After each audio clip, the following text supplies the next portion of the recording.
Okay, so I'm excited about this because I'm actually recording from YouTube instead of stupid iMovie, which I've been using for several months now to record my videos. And I finally became a smart Mac user and cleared out my cache, which somehow makes it possible for me to upload through YouTube, which is awesome.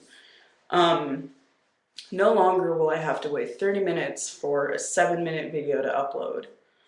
Um, I've also consumed a pot of coffee. It was unintentional. It was one of those things where I was just sitting in the silence of my home upstairs and just kind of meditating and thinking, and without realizing it, consumed an entire pot of coffee. So, um, but beyond that, I've actually been productive today. I had a really great conversation with someone about being trans, and that those kinds of conversations, the kind of dialogue that I had today, um, is so profoundly encouraging and helpful. And I'm sure those of you who have had such great conversations about your gender identity with people can attest to how uplifting it can be.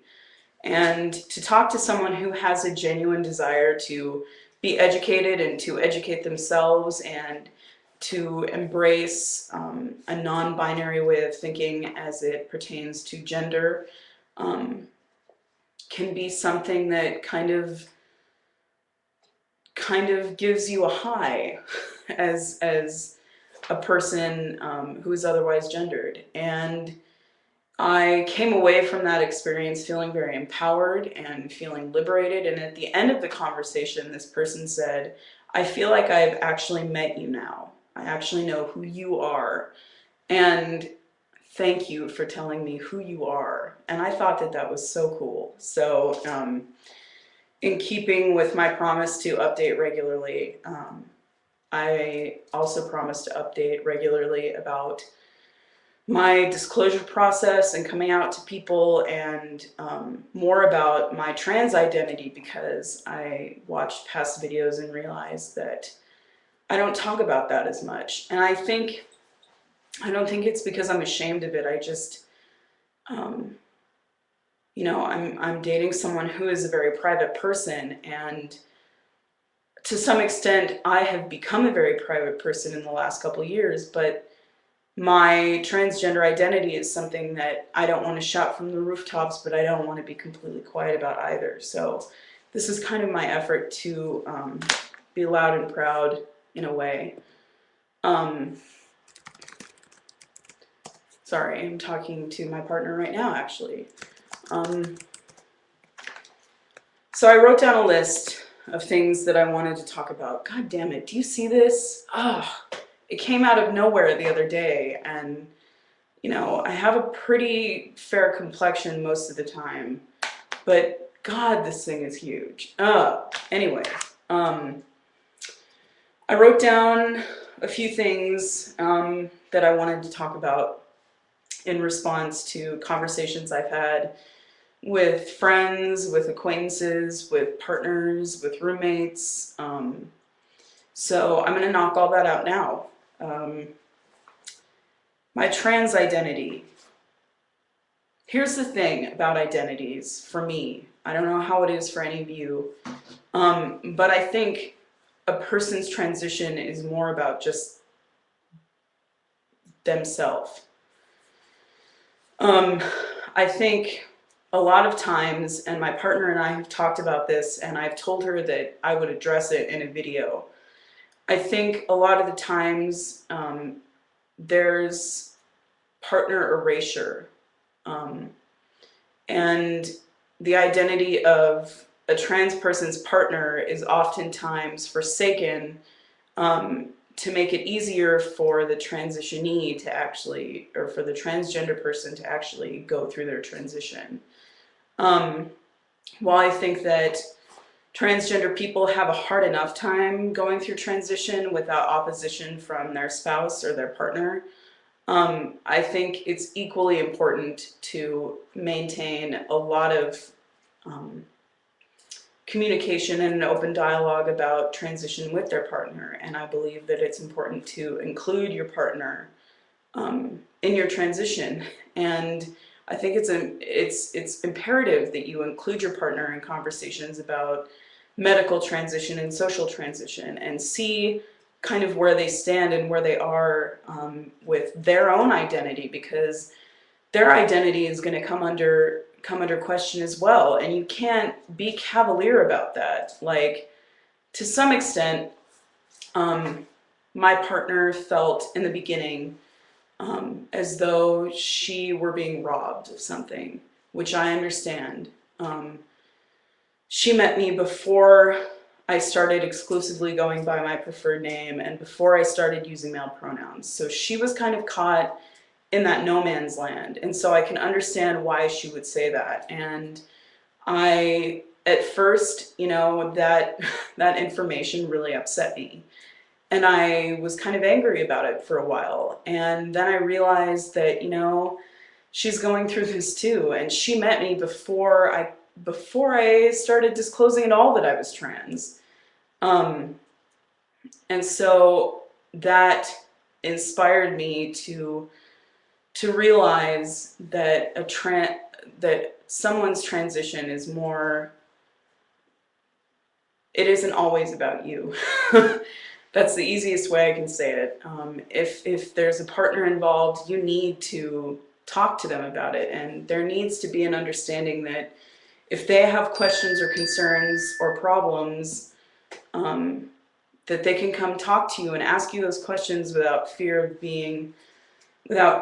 of having anger at asking those questions directed towards them. And so that's really stretched me to be understanding of her concerns and of her identity.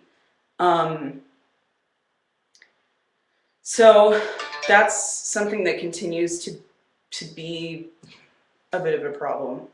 Not a problem, but it's an obstacle for both of us. For me to feel comfortable asserting who I am and saying what I am not comfortable with and what I am comfortable with, and her asserting her identity and what she is and is not comfortable with. So we're finding a middle ground, and that can be hard sometimes. Trans rights and responsibilities. I have what I think is kind of a differentiation from the norm about these kinds of things. I think that for me, I mean, I can't speak for every trans person, nor would I try, but I think that, and I've said this in prior videos, you can't be a trans person and refuse to educate those around you to a certain extent, and then expect people to understand you and be okay with you and accept you. I think that as a trans person, we have a certain responsibility to close friends and family to educate them to some degree. It may not be completely educating them about queer theory and being transgender. I think that the people around us need to educate themselves to a certain point, but I also believe that we need to take that step ourselves too, and they kind of need to hear it from the horse's mouth, so to speak. And we don't have the luxury of expressing privilege as often as our cisgender compatriots do. And I think a way for us to bridge the gap between cisgender and other gendered is to talk about it and to educate. And that's become very important to me. I'm friends with all kinds of people, from evangelical Christians to practicing Buddhists. And it's been pretty crazy for me to carry on conversations with all these people. Their differing religious beliefs and spiritual beliefs, and just plain morals and beliefs that I've had to slog my way through. And to a certain degree, I've taken the time out to educate each person I've discussed it with. And then I've just left it out in the ether for them to come talk to me about it, to educate themselves about it, whatever they want to do. And I think that's very important. um, having vocal issues, it's weird. And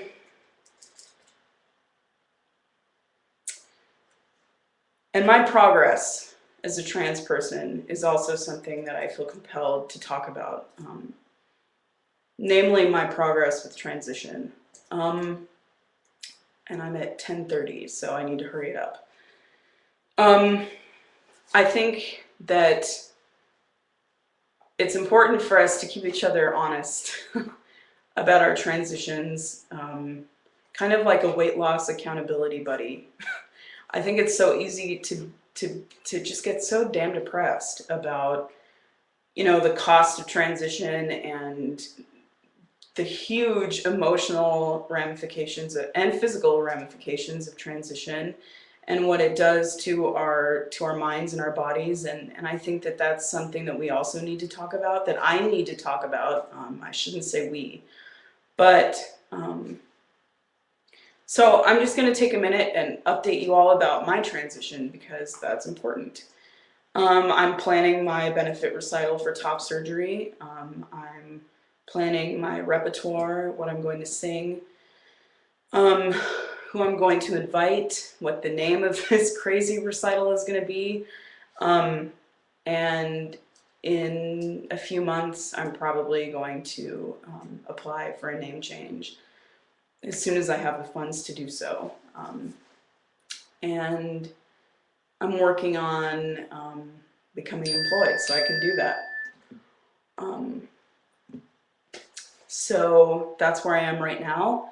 And that was a lot. That was a lot that I just went through, and in retrospect, I probably should have split it up into a few different videos, but I felt particularly on fire after all the awesome conversations that I had today. So thanks for watching, and I will talk to you all later. Bye.